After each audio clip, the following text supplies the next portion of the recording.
ವಿಶೇಷ ಚೇತನರ ವಾರ್ತೆಗೆ ಸ್ವಾಗತ. ಸ್ನೇಹಿತರೆ, ನಮ್ಮ ಗೌರವಧನ ಕಾರ್ಯಕರ್ತರು ಅಂದರೆ ಅಂಗನವಾಡಿ ಕಾರ್ಯಕರ್ತರಿಗೆ ಸಂಬಂಧಪಟ್ಟ ಒಂದು ಸುದ್ದಿ ಇದಾಗಿದ್ದು, ನಮ್ಮ ಚಾನಲ್ ಹೊಸದಾಗಿ ಭೇಟಿ ಕೊಟ್ಟಿರೋರು ಚಾನಲನ್ನು ಸಬ್ಸ್ಕ್ರೈಬ್ ಮಾಡಿಕೊಂಡು ಈ ವಿಡಿಯೋವನ್ನು ಲೈಕ್ ಮಾಡಿ. ಪ್ರತಿದಿನ 2 ಬಾರಿ ವಿಶೇಷ ಚೇತನ ವಾರ್ತೆಯನ್ನು ತಪ್ಪದೇ ವೀಕ್ಷಿಸಿ. ಬನ್ನಿ, ಸುದ್ದಿ ಏನು ಅಂತ ನಿಮಗೆ ತಿಳಿಸ್ತಾ ಹೋಗ್ತೀನಿ. ನಮ್ಮ ಅಂಗನವಾಡಿ ಕಾರ್ಯಕರ್ತರು ಈಗಾಗಲೇ ರಾಜ್ಯಾದ್ಯಂತ ಕರ್ತವ್ಯ ನಿರ್ವಹಿಸ್ತಿದ್ದು, ಅಂದರೆ 34 ವರ್ಷದಿಂದ ಅಂಗನವಾಡಿ ಕಾರ್ಯಕರ್ತೆಯಾಗಿ ಕೆಲಸ ಮಾಡುತ್ತಿರುವೆ. ನಮ್ಮ ಅಂಗನವಾಡಿಯಲ್ಲಿ ಕಲಿತ ಎಷ್ಟೋ ಮಕ್ಕಳು ಬಳಿಕ ಶಿಕ್ಷಣ ಪಡೆದು ಬದುಕು ಕಟ್ಟಿಕೊಂಡಿದ್ದಾರೆ. ನಾವು ಮಾತ್ರ ತಿಂಗಳಿಗೆ 12,000 ರೂಪಾಯಿ ಪಡೆಯಲು ಕಷ್ಟಪಡುತ್ತಿದ್ದೇವೆ. ಖರ್ಚುಗಳು ಹೆಚ್ಚಾಗುತ್ತಿವೆ ಅಂತೇಳ್ಬಿಟ್ಟು ಅವರು ಧರಣಿ ನಿರತ ಅಂಗನವಾಡಿ ಕಾರ್ಯಕರ್ತೆಯರೊಬ್ಬರು ತಿಳಿಸಿರ್ತಾರೆ. ತುಮಕೂರಿನಲ್ಲಿಯೂ ಅಹೋರಾತ್ರಿ ಧರಣಿ ನಡೆಸುತ್ತಿದ್ದಾರೆ. ಅಂಗನವಾಡಿ ಘಟಕ ವೆಚ್ಚ ಹೆಚ್ಚಳ ಮಾಡಿ ಸ್ಥಳೀಯ ಆಹಾರ ಪದಾರ್ಥಗಳನ್ನು ನೀಡಬೇಕು. ಆದರೆ 2018ರಿಂದ ಅಂಗನವಾಡಿ ನೌಕರರಿಗೆ ಕೇಂದ್ರ ಸರ್ಕಾರ ವೇತನ ಹೆಚ್ಚಳ ಮಾಡಿಲ್ಲ. ಇಂದಿಗೂ ಅಂಗನವಾಡಿ ಕಾರ್ಯಕರ್ತರಿಗೆ 2,700 ರೂಪಾಯಿ ಹಾಗೂ ಸಹಾಯಕಿಯರಿಗೆ 1,350 ರೂಪಾಯಿ ಮಾತ್ರ ಕೇಂದ್ರ ಸರ್ಕಾರ ನೀಡುತ್ತಿದೆ. ಕನಿಷ್ಠ ವೇತನವನ್ನು ನೀಡುತ್ತಿಲ್ಲ ಎಂದು ದೂರಿದರು.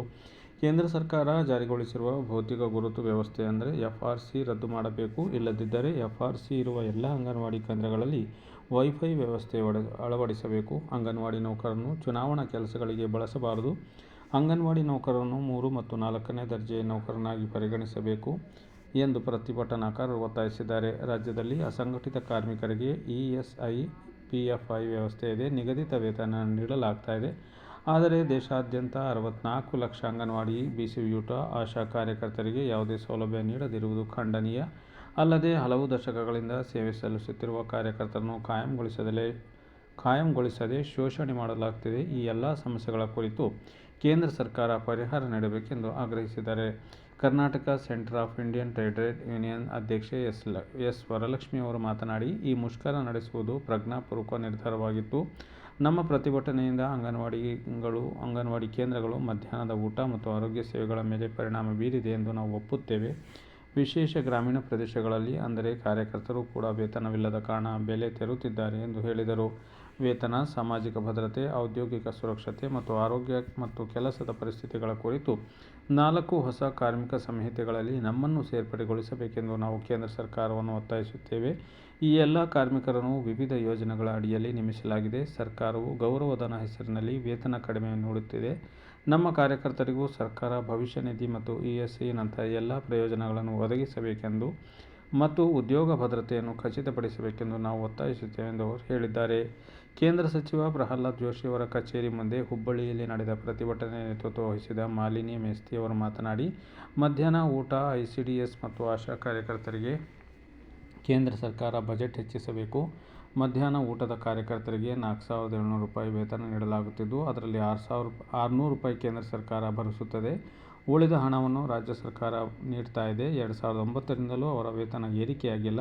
ಅದೇ ರೀತಿ 2018ರಿಂದ ಅಂಗನವಾಡಿ ಕಾರ್ಯಕರ್ತರ ವೇತನ ಏರಿಕೆಯಾಗಿಲ್ಲ. ಅವರ ವೇತನ 11,500 ರೂಪಾಯಿಯಿಂದ 12,000 ರೂಪಾಯಿ ಆಗಿದ್ದು, ಇದರಲ್ಲಿ ಕೇಂದ್ರದ ಪಾಲು 2,700 ರೂಪಾಯಿ, ಸಹಾಯಕಿಯರ ವೇತನ 700 ರೂಪಾಯಿ ಮತ್ತು ಕೇಂದ್ರ ಸರ್ಕಾರ 2,000 ರೂಪಾಯಿ ನೀಡುತ್ತಿದೆ ಎಂದು ತಿಳಿಸಿದರು.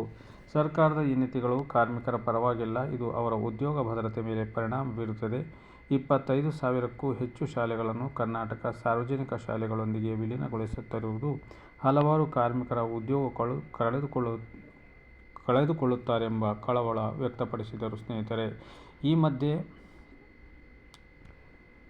ಅಕ್ಷರ ದಾಸೋಹ ನೌಕರರು, ಅಂಗನವಾಡಿ ಕಾರ್ಯಕರ್ತರು ಮಂಡ್ಯದಲ್ಲಿ ಸೋಮವಾರ ಬೃಹತ್ ಪ್ರತಿಭಟನೆ ನಡೆಸಿದ ಬೆನ್ನಲ್ಲೇ ಕೇಂದ್ರ ಸಚಿವ HD ಕುಮಾರಸ್ವಾಮಿ ಪ್ರತಿಭಟನೆ ಕೈಬಿಟ್ಟು ಮಾತುಕತೆಗೆ ದೆಹಲಿಗೆ ಬರುವಂತೆ ಆಹ್ವಾನ ನೀಡಿದ್ದಾರೆ.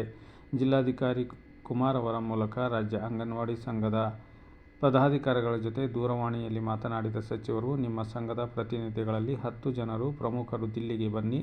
ನಾನೇ ಸಂಬಂಧಪಟ್ಟ ಸಚಿವರು, ಅಧಿಕಾರಿಗಳ ಜೊತೆ ಸಭೆ ಏರ್ಪಾಡು ಮಾಡಿಸುತ್ತೇನೆ. ನೀವು ಬಂದು ಹೋಗುವ ವಿಮಾನದ ವೆಚ್ಚ ಹಾಗೂ ದೆಹಲಿಯಲ್ಲಿ ವಸತಿ ವ್ಯವಸ್ಥೆಯನ್ನು ಸಹ ನಾನು ಕಲ್ಪಿಸುತ್ತೇನೆ ಎಂದು ಕುಮಾರಸ್ವಾಮಿ ಭರವಸೆ ನೀಡಿದ್ದಾರೆಂದು ತಿಳಿದುಬಂದಿದೆ.